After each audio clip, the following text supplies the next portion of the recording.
So today's craft is very interesting, or I would say one of the most satisfying. Now draw a circle on one corner of the paper. The reason I am saying one corner because we don't have to waste whole paper. Now chop that off. Now take a black paper and draw a tree on it. Make sure that your tree is fitting on the circle. Now place the tree on the paper by using glue. Now take any color of your clay and just knead it and place it on the branches of the tree. And yes, don't forget to add glue on the branches.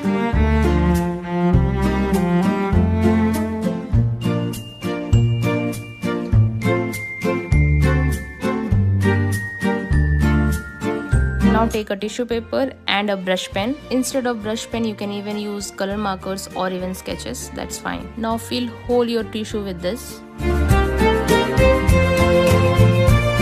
And then chop it off into small square papers. Now place one by one paper on it. Now take a thin brush, use the back side of it to push that thing inside. As I said during the starting of the video that this is one of the most satisfying art because this is really satisfying. This is really fun to do. Please try it once.